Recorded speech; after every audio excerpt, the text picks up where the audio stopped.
Professor, e também é muito bom, porque assim, a gente vê que, às vezes, o tempo acaba não favorecendo tanto ao concurseiro. Aí, quando você escreve muito rápido, você tende a errar concordância verbal, concordância nominal, falta de Sim. conectivo. Então, assim, quanto mais rápido você escreve, às vezes você passa despercebido, inclusive a vírgula, né? Você esquece de pontuação.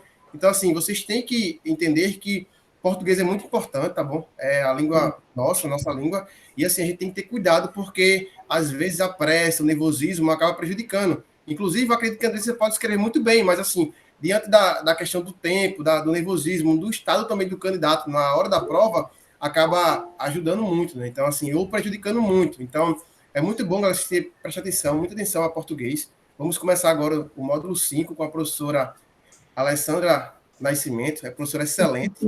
Obrigada. E outra Faz... coisa bem interessante, né? Você falou, Wendel, a questão do escrever rápido. Gente, não é colocar na cabeça, se eu escrevo rápido, eu sempre vou escrever mal, escrever coisas. Tudo depende do treino, né? Não se aprende a escrever bem se você não escreve com frequência, né? Então, assim, vou puxar um pouquinho a sardinha aqui do meu trabalho, da parte de redação, que eu sempre, como eu trabalho com mentoria, na parte discursiva, com alguns alunos, eu sempre falo com eles, gente, produzam texto. Produzam texto. Professora, mas eu não tenho ideia. Meu filho, amplie seu repertório sociocultural, leia bastante, leia assuntos interessantes, assuntos atuais, assuntos de relevância, veja fontes confiáveis, vá pesquisando, vá estudando, que alguma coisa você vai reter. Na hora de uma avaliação, independente do tema, você vai ter pelo menos conhecimento, nem que seja mesmo um pouco superficial, mas você vai saber falar sobre aquele assunto. Você já ouviu falar, você já leu alguma coisa sobre. Então, é aumentar repertório e treinar bastante. Professora, mas eu não tenho um mentor para ficar comigo me acompanhando. Cara, faz o seguinte, escreve teu texto, costuma fazer uns 2, 3 textos semanais, pede para alguém conhecido teu, lê o teu texto, vê se ele entendeu o que você colocou. Se ele entendeu o que você colocou, é sinal que você está no caminho certo. Para você saber se você está sendo claro, né, na questão do texto. Você fala isso para eles. Se vocês forem contratar sempre um mentor para acompanhar o ano inteiro, misericórdia, você vai à falência. Então, faz o seguinte, determine alguma quantidade X, né, de redações para você contratar um profissional para lhe auxiliar da maneira técnica, mas escreva frequentemente e peça para pessoas que tem uma boa, digamos assim, um bom conhecimento, né, linguístico, enfim, peça para a pessoa ler o texto. Se uma pessoa que pegou o teu texto na primeira vez conseguiu entender tudo que você quis dizer nele, então é sinal que você consegue se expressar bem, consegue passar ideias, consegue abordar um assunto, né, consegue discorrer sobre determinado assunto. Então, é treino, gente. Redação é treino. Não adianta eu dizer outras coisas, não adianta nada. É treino. É fazer, é suor, O povo fala, inspiração. Não é inspiração. Texto dissertativo não tem nada a ver com inspiração. Inspiração é para texto poético, que às vezes até uma cangaia é inspiração para um texto poético. Mas dissertação é conhecimento, é saber do assunto e saber, lógico, os mecanismos da linguagem. Só. Ô, professora, pegando o gancho aí da sua fala, né, e a Andressa falou aí, eu aprendi na dor também, viu, Andressa? Eu aprendi demais na dor, demais mesmo. Como você falou aí, parecia que deu uma punhalada aqui no meu coração. De tanto que eu já aprendi na dor. E o que a professora falou aí, pô, do treino, ela é essencial. Porque o que acontece hoje com o concurseiro de alto nível? Eu tô falando do cara que está iniciando, não. Tô falando do cara que já vem há muito tempo na hora eu desenrolo. E não desenrola, velho. Verdade. O Wendel falou aí a questão, você tem que administrar o tempo. Se você não vem escrevendo, porque o cara começa a querer aprender, né? Vou aprender a estrutura, aí aprende a estrutura. No caso da gente, aprende o conteúdo material. Tá tudo certinho ali na mente do cara. O cara sabe. O cara olha para a questão, sabe a questão. Mas, meu amigo, se você não souber soltar aquilo no papel, vai ficar um desastre. E ainda que você leia, aí às vezes é o que eu acho que o que aconteceu com a Andressa aí. Ela sabia do conteúdo, mas ali, porque o treino é treino e o jogo é jogo, né, professor? Como a gente fala, meu amigo, vá fazer lá valendo, igual você faz dificuldade em casa valendo, para você ver o nível de dificuldade que é. Você tem que articular as ideias rápido, você tem que fazer a concordância certa, você tem que saber grafar a palavra da forma correta. Isso aí, bicho. Aí eu também fazia isso, viu, professora? Essa questão de mandar para o amigo e o amigo corrigir e tal. E Dá certo, pô, dá certo. Mas se puder, né? Ninguém sabe da necessidade de cada um, mas se você puder, vale muito a pena o esforço de mandar para uma fera dessa aí, pô. Professora dessa, você manda a redação para ela, ela manda a redação todinha em vermelho para você, ó, melhor aqui, melhor aqui, melhor aqui. E aí, quando você vai melhorando 2, 3 vezes, aí, meu amigo, vai chegando numa redação que você vê que, pô, essa aqui tá ficando boa. E a própria professora diz, meu amigo, olha a sua primeira redação e olha essa aqui, depois, dependendo do pacote que você contrata. E olha essa aqui. Você vê que você evoluiu muito. E outra coisa importante, comemore. Comemore para mandar a informação para o seu cérebro que você passou de fase, viu? Senão você cai, você volta de novo. Você acaba voltando a fazer as mesmas coisas. Então, professor, eu vou deixar a senhora tocar a aula aí. Eu estou aqui, pessoal, de olho no chat. Quem não puder falar aí, André, estava na biblioteca, né? Mas quem não puder abrir o microfone aí e falar, eu vou estar aqui. Aí pode colocar aqui as informações aqui no chat que eu já faço a conexão com a professora, beleza? Tá com a senhora aí, viu, professora? O comando. Obrigada, Ari. Vou lá, tá? Vou abrir aqui.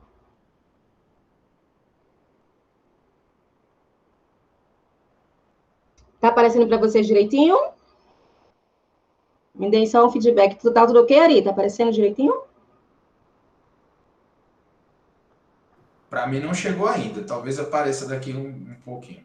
Mas ainda não Eu chegou. já coloquei aqui, tá? Já escolheu, né? Vamos ver aí se alguém fala.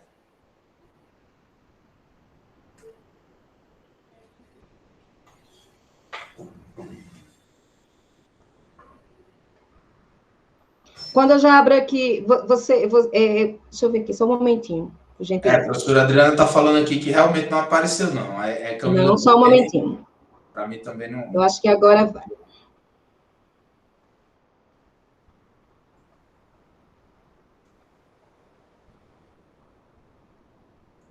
E agora? Pronto, agora está indo. Apareceu? Ok? Agora Pronto. sim. Então foi um probleminha meu aqui mesmo. Desculpa, gente. Olha só. Então, hoje vamos ver um pouco sobre os mecanismos de coesão textual, certo? Então, vamos lá entender o que é isso. Primeiro, entender o que é a coesão textual, tá? A coesão textual são os mecanismos linguísticos que permitem uma conexão lógico-semântica. Quando eu falo lógico-semântica, eu me refiro à questão da lógica, coerência com sentido, né? Então, coerência e sentido são coisas distintas, não vamos confundir. Até o CESP, ele mexe muito com isso, né?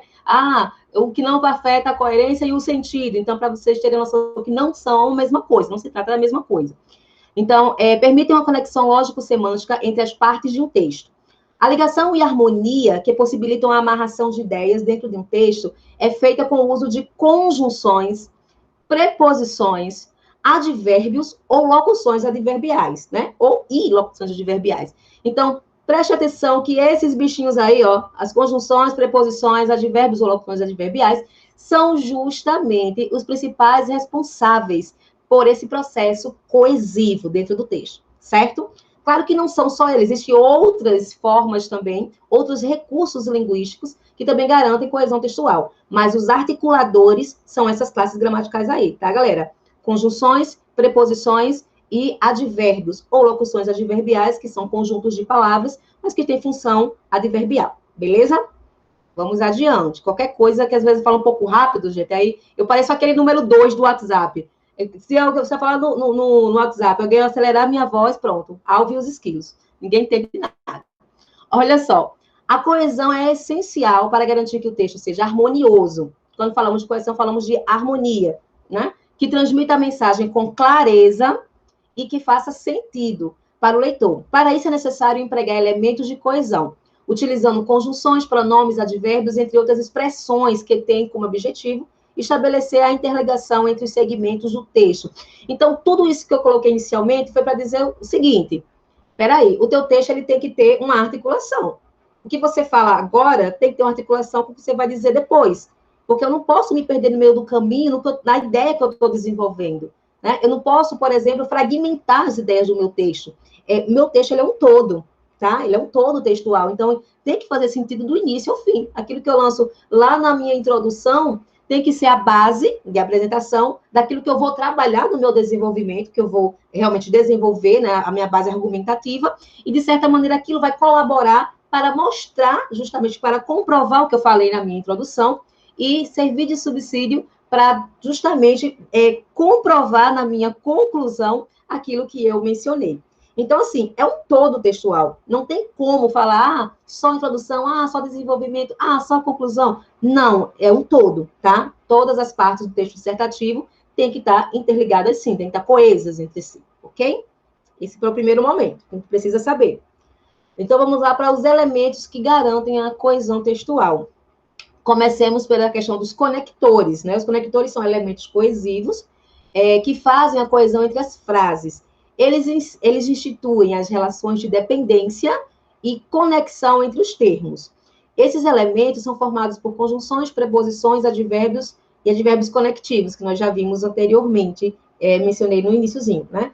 Então, essas classes gramaticais são esses promotores mesmo de sentido, de articulação, tá? Entre as partes do texto, na frase e no texto também. Porque a coesão não existe apenas no interior de um parágrafo. A coesão existe também fora, entre parágrafos. Eu tenho que relacionar um parágrafo com outro, mas também eu tenho que relacionar tudo o que acontece dentro daquele parágrafo. Tem que fazer sentido, tá? As ideias têm que se encaixar. Então, olha só, eu trouxe aqui 2 exemplos. Nesse sentido, é possível observar que a lei precisa de alterações. Perceba que eu usei como um conectivo aí o nesse sentido, que dá a ideia de conclusão, certo? Percebam que tudo que eu vou lançar no meu texto, claro que tem uma intencionalidade, certo? Eu tenho que promover uma ideia, e isso é muito importante, principalmente na parte da discursiva, que você tem que ter certeza do que você quer dizer no seu texto. O que você quer trazer de conhecimento acerca daquele assunto dentro do texto? O que você quer provocar ali no leitor, que o corretor ele consiga captar o que você quis passar? Então, esses conectivos, eles servem para isso também. Nesse sentido, eles são chamados de operadores argumentativos, né? Esses operadores argumentativos ajudam bastante para justamente direcionar o corretor para entender a tua ideia acerca daquele assunto, beleza? Então, no primeiro exemplo, nós temos o nesse sentido, né, que temos aí uma expressãozinha que vai estabelecer essa ideia de conclusão. No segundo caso, nós temos a ação foi similarmente negada pelo Ministério Público. Então, eu já vou usar o termo similarmente, é um advérbio, tá, gente? Esse advérbio vai expressar o quê? A ideia de semelhança. A ação foi de igual modo negada pelo Ministério Público. Então, eu estou trazendo essa informação a mais dentro aí do meu período, beleza? Então, isso é possível através desses conectivos. Esses conectivos estabelecem essas ideias, tá? Pode ser de semelhança, de conclusão, de oposição, né? De consequência, de causa, de tempo, várias situações, minha gente. As situações podem ser justamente demonstradas por meio de conectivos. É só achar os conectivos certos. E uma coisa, viu? Já vou logo lembrando a vocês, ele fala assim, eu dei coisa decorável, mas lei, muita coisa que tem que decorar, não é área. Você que é da área, você, o Wendel, ou vai da advocacia, muita coisa que tem que colocar na cabeça, né? Eu sempre falo que aprender é igual a decorar. E estudar mais ainda. Tem que decorar, sim. Assim, como eu muito falo essa frase, né? Muitos assuntos a gente consegue trazer com leveza, né? É a sua aula mesmo, professor. Leve, né? Calminha, a gente vai caminhando, entendendo tudo. Isso é lindo, isso é gostoso demais. Mas tem alguns assuntos cabulosos que a gente tem que decorar, pessoal. E como é que faz para decorar? Repetição. Tem que repetir até vomitar. Quando você começar a ler e sentir náusea, eu digo, pronto, tá decorando já, tá chegando. Mas é isso. Principalmente esses temas que a gente sabe que... E o examinador sabe disso, né? O examinador sabe disso. Se eu for aqui, só os caveiros vão sobreviver. Só os caras que decoraram essa porra. Mas é isso, professora. Eu sempre falo, aprender igual a decorar. Pega o código que tu vai longe. Isso mesmo. Quando eu toquei no assunto decorar, é porque não foi à toa, né, gente? Porque eu vou dizer para vocês. Sinto muito informar, quem não gosta dessa questão, dessa palavrinha decorar, acha que é obsoleta, ultrapassada, mas é necessário, viu? para esse assunto, principalmente, uma coisa que eu digo hoje, tem que soar como um mantra na sua vida. Decore as conjunções. Não tem outro jeito. Decore as conjunções. Ah, professora, mas é muita coisa. Coloca papeizinhos pela casa, bota assim na porta do guarda-roupa, acorda e já bota o espelho da cama, que você acorda, já veja essas conjunções, mas decore as conjunções. Tá? Porque isso vai ajudar vocês demais nesse assunto de coesão textual. E como ajuda, tanto na parte gramatical, como também na parte discursiva, né? Que um dos critérios lá da avaliação na questão discursiva, a questão é o domínio vocabular que vocês têm, certo? Então, para isso, o que vai acontecer? O que é que tem a ver isso, Sandra? Vocês não podem repetir, por exemplo, muitas conjunções. Vocês sabiam disso? No mesmo parágrafo, se você repete a mesma conjunção 3 vezes, você já tem ponto descontado. Porque isso vai soar como insuficiência vocabular. Pobreza vocabular. Então, nesse caso, vocês têm que o quê? Saber o máximo de conjunções que têm o mesmo sentido para poder o quê? Diversificar ao longo do seu texto. Você pode usar 4 conjunções que estabelecem a mesma ideia e são conjunções diferentes, mas pode estabelecer a mesma circunstância. Então, assim, é ter essa clareza. Vocês têm que decorar as conjunções para garantir essa boa análise do texto de vocês.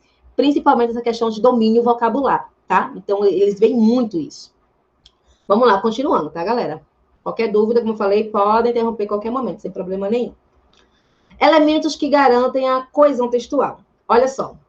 Temos alguns elementos, além daquelas conjunções, que também garantem a coesão textual. Nós vimos a questão das classes gramaticais, né? Que foi a questão das preposições, conjunções e advérbios ou locuções adverbiais. Isso aí já está consolidado, a gente já viu isso.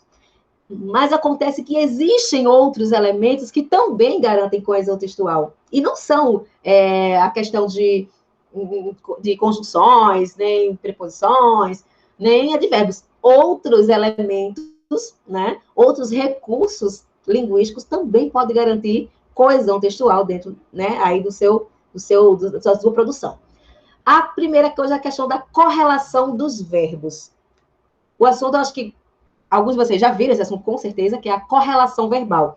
Quando falamos de correlação dos verbos, nós falamos da harmonia, do equilíbrio do uso de tempos e modos verbais diferentes dentro do mesmo contexto. A gente vai ver aqui, rapidinho, aqui eu vou trazer os exemplos também. Então, olha só. A correlação dos verbos trata da correta utilização dos tempos verbais, a fim de garantir a coesão temporal, ordenando os acontecimentos de maneira lógica e linear, o que possibilita uma compreensão da sequência dos fatos. Então, deixa eu mostrar os 2 exemplos para vocês, para daqui a pouco fazer o comentário. No exemplo 1. Na minha infância, eu pedi que Fernanda seja minha namorada. Veja o segundo exemplo. Na minha infância, eu pedi que Fernanda fosse minha namorada. Dos 2 exemplos, qual é aquele que estabelece a melhor correlação entre as formas verbais que estão destacadas? E aí, o período 1 ou o período 2? Se quiserem falar, podem falar. Um de cada vez, por favor. Não estou conseguindo ouvir muita gente ao mesmo tempo. E aí, gente? Onde é que nós podemos perceber que há correlação verbal adequada? No período 1 ou período 2? O que vocês me dizem? 2. Isso, 2. Olha aí. Justamente. Olha só como não tem nada a ver essa questão do primeiro. Assim, você consegue perceber que tem uma coisa de errado. Na minha infância, eu já estou remetendo a uma coisa o quê? Se eu estou falando agora e foi na minha infância, remete a passado. Eu pedi, passado, que Fernanda seja minha namorada, seja, está no presente. Peraí. Então, aí uma desincronia. Não há uma relação adequada aí, não há uma harmonia temporal, né? Então, nisso aqui consiste essa falta de correlação verbal. Então, eu já corrigi muito o texto, eu corrijo ainda muito o texto, que traz como um dos grandes problemas o mau emprego dos verbos, gente, dos tempos verbais. Né? Então, por exemplo, eu não posso começar a comentar sobre um assunto, eu falo dele, por exemplo, numa situação assim do presente, eu uso o presente para falar desse assunto, e na metade do meu parágrafo lá, eu já coloco ele no passado. você tem que manter com regularidade o tempo verbal dentro daquele parágrafo. A não ser que você, dentro do parágrafo, remeta a alguma coisa que aconteceu no passado, mas você vai usar elementos que deem a entender isso dentro do texto. Professora,